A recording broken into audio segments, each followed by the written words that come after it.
Lynched on CTV, proudly brought to you by Christchurch's #1 dining offer, Sequoia 88 at the Redwood Hotel, a food concept unequalled.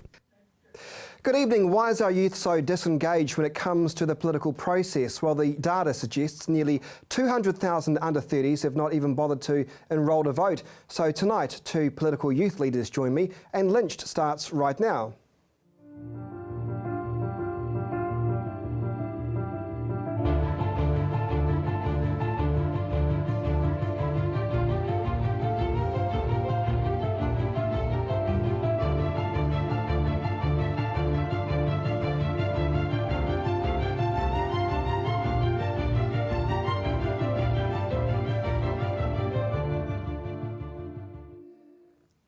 Good evening. Tonight we've chucked out the adults, well, sort of, to get a youth perspective on politics in this country. What are the big issues facing them, the youth that is, and how do we get the youth inspired to even bother to vote? Well, joining me tonight from Young Nats is Sam McDonald, and from the Young Greens is Michael Tennant. Good evening to you both. Good evening. Sam, let's start with you. How do we get youth engaged in voting? Because although you're probably surrounded by many youth engaged in the political process, the fact of the matter is 200,000 of us don't even bother. Why is that, do you think? That's right. Look, I think it's actually due to a lack of awareness, to be perfectly honest.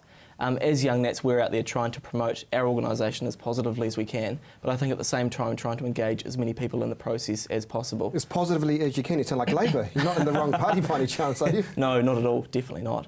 Like, for example, I was in Dunedin yesterday with our Young Nats and we door knocked the the famous Castle Street, of all places, to see what their reaction was like. And what we found was it was actually due to not knowing how to vote, so whether it's a party vote or an electorate vote, and I guess some of those key policies. So it's really about what benefits them. Michael, from a Greens perspective, I feel like the Green Party is almost overrepresented with a decent amount of young people voting. Not that it's a bad thing, but why is that, do you think? I think it's because we've engaged and intended to engage with the youth. We've got a large presence on social media, and a large percentage of our voter base is youth because we're concerned about youth issues.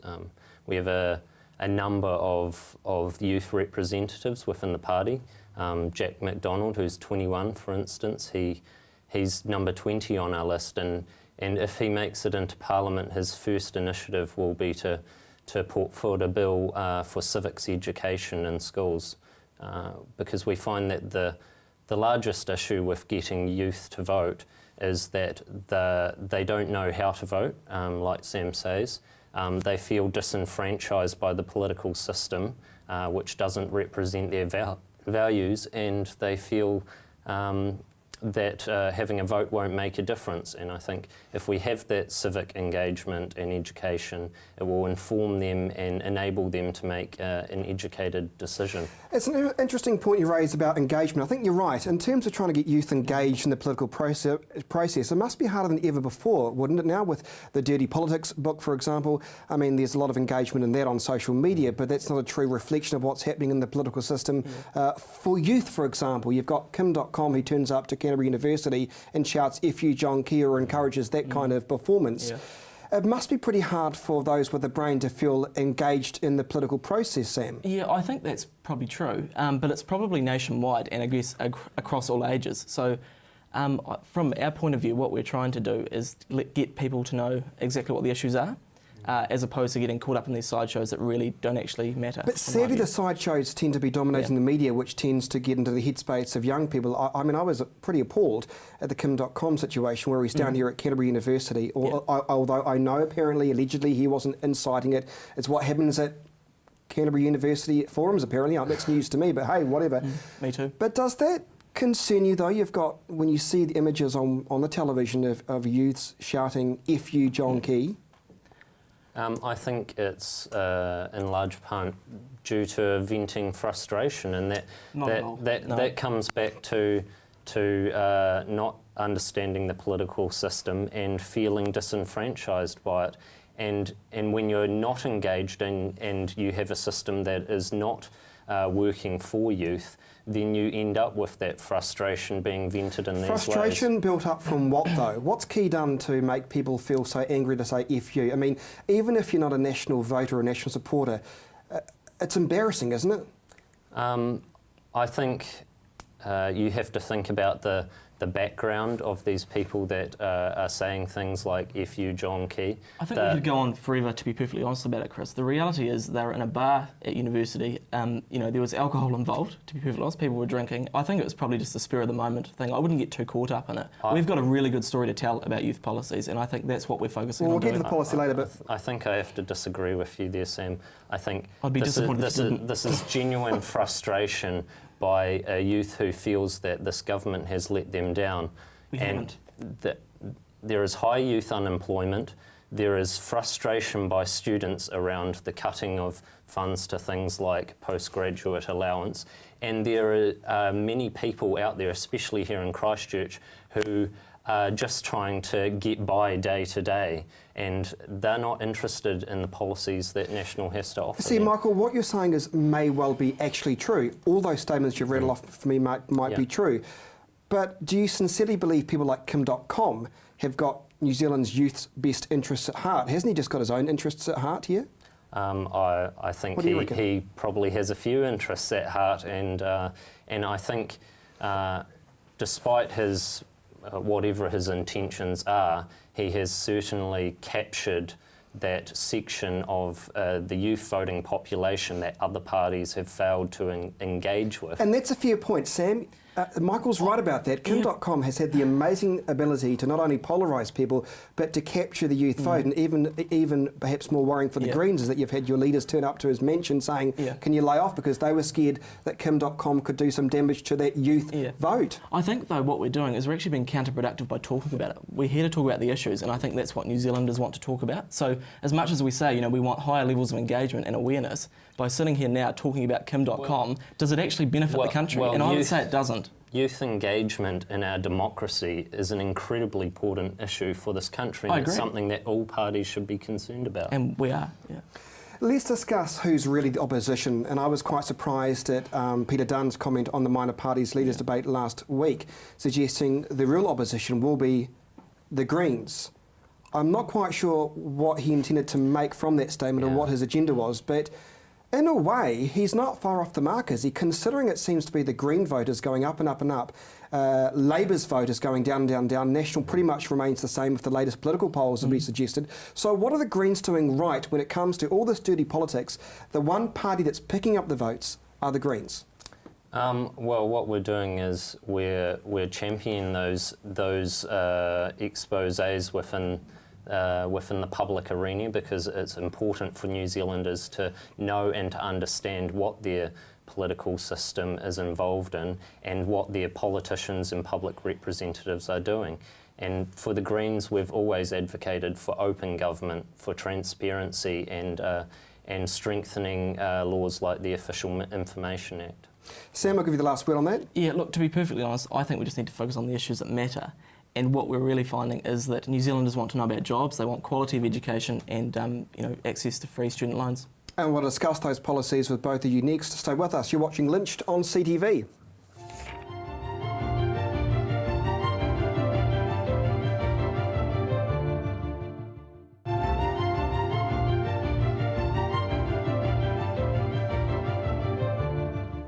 Welcome back to Lynched on CTV. My guests tonight are Sam McDonald from the Young Nats and Michael Tennant from the Young Greens. Michael, in terms of Labour's capital gains tax policy, they don't seem to know what the right hand or the left hand is doing. They're not here, so we can't ask them. But from a Greens point of view, though, the capital gains tax, a lot of people talking my talkback show, they don't want a capital gains tax on their inheritance property. If my parents die and I want the right to sell their home, the government, if Labour gets into power, wants to tax me. Now, a lot of talkback callers were saying, how dare they even look at even touching the family home? What's the Greens' position on this? The Greens would support a capital gains tax, and we would exclude the family home. Yeah. All right, Sam. We aren't implementing a capital gains tax, and we've campaigned on that. I think the real issue is actually the uncertainty around David's policies, and he sort of jumps from one foot to another. basically depending on what he thinks the public mood is. And 9 times out of 10, I don't think he gets it right. It was a bad look at that leaders' debate with a man who created his own policy. We didn't really know what it was. Yeah. And then there was a bit of a flip-flop the next day where he said, actually, we're going to give you 1 month's grace period. And then the next day he said, oh, no, I'm just giving you an example. It doesn't look like a leader in control. Not at all. And you have to wonder, where is the credible economic plan? And I mean, that's what New Zealanders want, and that's not what we're hearing from the opposition. Well, what we're not hearing from National, though, to be fair, is the issue of poverty.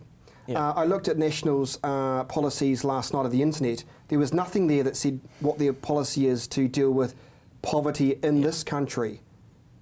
So does National think there is a poverty issue in New Zealand? Well, look, I firstly would say that I don't think there's anyone in the country that would argue that poverty is acceptable. We all want the best out of everyone. I think it starts with jobs, to be perfectly honest, and the way that National are progressing is that we want as many jobs as possible in the economy. So people in work we see as a way of moving out of poverty. But do jobs, that's a good point you raised though, but do jobs and poverty equal the same thing though? Because at the moment in Canterbury we've got one of the lowest employment rates for as many years, but yet we still have people living in poverty, so the two aren't necessarily exclusive together, are they? No, not at all. And you've got to look at housing and other areas like that, and I think National are working incredibly well in that area. We're sort of seeing with our latest policy. So as you'll know with housing, the issue is really around supply. So if you can get more into the market, your prices will be a lot more relative, I think. So we've done that with our latest policy. But National just wants to throw more cash at first-time home buyers. That's not going to get people out of poverty, nor is it going to help cool the housing market at all. Well, I think it will, to be perfectly honest. How? Because you're going to be dropping houses, you're flooding the market with more supply.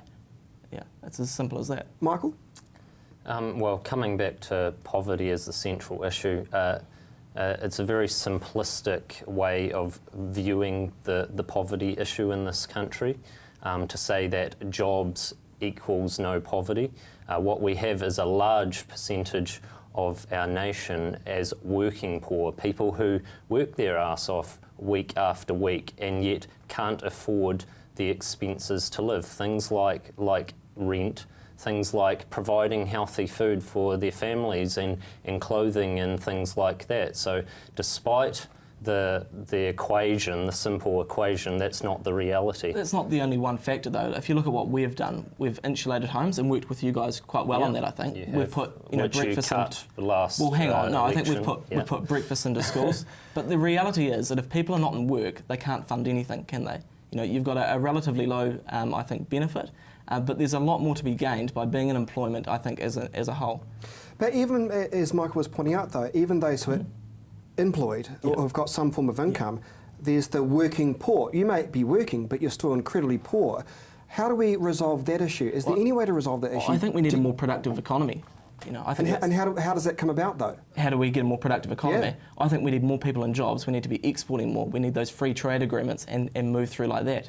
The country's on the right track. We just need to keep going. So we need that stable government and that stable leadership to do it. I think we'll get there. To be honest, that sounds like a bit of a cop-out because we need to keep going, but it almost feels like you want to ignore the whole poverty issue. I mean, what about the living wage, for example? Is living wage something you would support or not? Well, I think you've got to look at what we've done already, and we've consistently moved up the minimum wage. But the reality is that the Greens and Labour want to put that up overnight. You've only got to go and talk to small business owners. It's not overnight, actually. Well, what, the end of next year? No. It's not. It's 2017, $18. You've only got to go and talk to small business owners, and I have. I spoke to one last week, and he said exactly that. We won't be able to employ people if we keep putting it up at that. If we get a more productive economy, we can gradually move that. I mean, if it's that simple, why don't you guys put it to $50 an hour? Because $50 an hour is ridiculous, for starters, and what is required with this is if you have an increased minimum wage, that enables local people to spend more money in their local economy. Will the cost not be passed on? For every dollar spent in a small local business, it circulates the local economy 4 times. What National has done is supported monopolies of markets. You see it time and again in a number of sectors, and it actually squeezes out the small business owners. If you put the wages up, though, the Greens are concerned about looking after. Okay, so if you put the wages up on a small business owner, are they not going to pass that cost on to consumers who are effectively the people you're paying? Will that not be how it works? No, I think we've done it gradually over time. I think it's a better balance. No, not necessarily, because what the Greens will do is reduce the tax on businesses to enable them. It's a new policy? No, we're reducing the business tax by 1%, unlike national. So we're there to help small businesses. I guess what Sam might be trying to suggest is that if you increase the minimum wage to the so-called living wage, then what about those who are on the wage above that and those on the wage above that? It's all Everything relative. has to move. It's all relative, and therefore you have this spiralling situation where nobody wins. I don't think that's necessarily true, because there are other measures that can be put in place to assist. So. Let me ask you this. The Family Commissioner came out quite strong. He's a GP saying there needs to be an immediate cross-party solution to tackle child poverty in this country.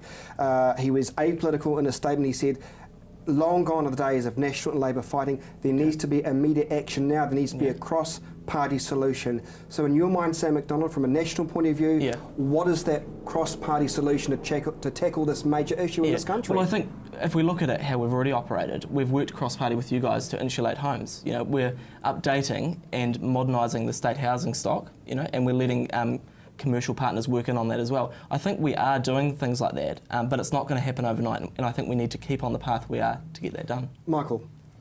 I think what it requires is looking at the issues as they are, which is there are a lot of children living in poor housing. Their families are not able to afford the nourishing food that's required in order to enable them to attend school and function on a daily basis. What the Greens would do would implement school lunch programs.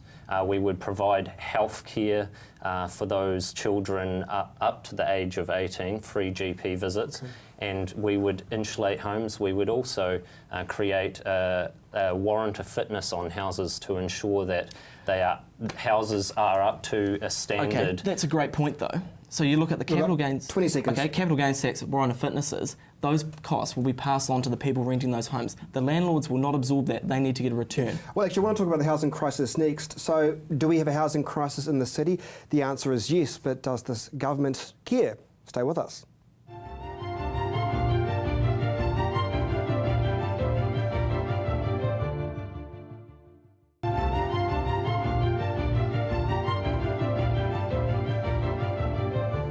Welcome back to Lynched on CTV. My guests tonight are Sam McDonald from the Young Nats and Michael Tennant from the Young Greens. Michael, I'll start with you. The housing crisis. Do we have one in this city, yes or no?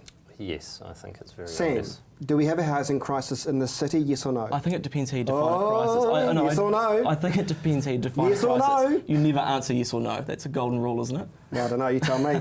We have a housing crisis though, don't we? There are people living in cars. There are people, I mean, I was trying to find a flat myself and I'm not prepared to pay $600 to live in a crap hole I think in Wolston. you do tackle house prices with supply though, isn't it? So the more property you can get onto the market, you know, it all becomes relative. So I think National are doing a good job with that. Our latest policy, which you were talking about earlier on, the $20,000 for new home buyers, is quite targeted. I think it allows people to actually put new houses on property as opposed to going and buying in the new market. Look, that sounds all very well intended, and that's great to be able to give first-time buyers more cash, but that's still not going to help but it's directed, the though. average renter who's trying to find a home in, I'm looking at some, you know, suburbs like Burwood, Linwood, for example, even Littleton. They're pretty expensive. So the question is, though, do you limit that supply? I think the way to fix it is by putting more property onto the market, and you know, naturally that corrects itself. Michael? I think the idea to just leave it up to the market is not the way to go. Quantity doesn't necessarily equal quantity. What the Greens would do would support the development of further NZ housing, as well as working with the community sector to develop 1,000 houses per year in that field as well. Places like Habitat for Humanity. We would also support those frontline services which are working with the homeless on a daily basis, because let's face it, like you say, the average renter or the average person wishing to rent a house is not going to need national subsidy. They can't afford to buy those houses out on the plains. Is that a fair comment though? Look, I don't think it is. I think we have to be really pragmatic about how we deal with this. We need more property in the market. That's the issue, and it's the issue nationwide. But how's that going to help me? I don't want to buy a home. Yep. I just want to live in an affordable, warm home and not pay $600 a week Yep. To live in a house in Rickon or what have you. It is so expensive at the moment. There's no quick fix solution, is there, to this? You take me as an example. I'm currently renting in Christchurch in a flat with other people. This policy gives me I the don't want to flat with people, though, so maybe I'm cutting myself short. But this policy gives me the opportunity, in a year or two, a couple of years, to go out and look at buying or building a new home. And I think that's really positive for New Zealand. We shouldn't be ashamed of it. Home ownership is one of our fundamental principles. But are our priorities changing, though? Are we becoming too much of a we need a home, and therefore we're putting unrealistic expectations on the first-time home buyer, so you can have the property that your mum and dad currently live in? But by not having new homes, it's not going to fix that. The more we have in the market, the better it is for everyone. It's as simple as that. Michael, in terms of the Greens policy, the Greens really want, you like the idea of a compact city, don't you? You want to have a lot of housing in central Christchurch. But the difficulty with that, though, is that doesn't it push up prices in the middle because the Greens want to strangulate land around the fringes of Christchurch? So we don't necessarily want housing in central Christchurch. What we want to do is restrict expansion right out onto the plains by creating houses that are far too big and on pieces of land that are also far too big and impractical. And what it does actually is it increases the cost on ratepayers because we're having to pay for those services further out, and it actually inflates housing. So you're going to restrict people's right to that type of home they build? That's what I take from that, is you're saying you can't build a house we're saying that... That's a terrible policy. Well, what this government does now is restricts people's right to that type of housing they like. Technically, a house is not a house unless it's of a certain size. So you can't have, say for instance, there's a lot of people here in Christchurch who want to live in tiny houses because they understand that their carbon footprint and their physical footprint has a great impact on the city. And yet they're not allowed to do that. Do you think people really care about that? I think people do. I think we have to have is policy that acknowledges that people want to live in a range of houses, not just building carbon copies out onto the plains. But in a way, only contradicting what you're suggesting because you're saying that you don't think it's a good idea for people to be living out in the Canterbury Plains in big houses with So you're massive land. You can build a small house, but you can't build a big house. That's exactly what you're saying. We're saying we give people choice by letting them dip into their KiwiSaver. Well, of course there's choice involved, but what we're saying is right now developers are pushing out onto the plains and creating carbon copy houses on huge sections that in future years will both cost them as ratepayers and also taxpayers as well for having to pay for that. But if they want to live out there, why not give them that choice? If somebody wants to live out in the wop-wops of Christchurch, shouldn't it be their right to do so? If they want to pay, an increase in their rates and transport costs, etc., etc. Well, I think that's why we're seeing a number of people moving to other districts.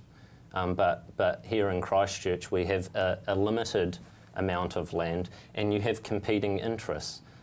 Like agriculture, for instance.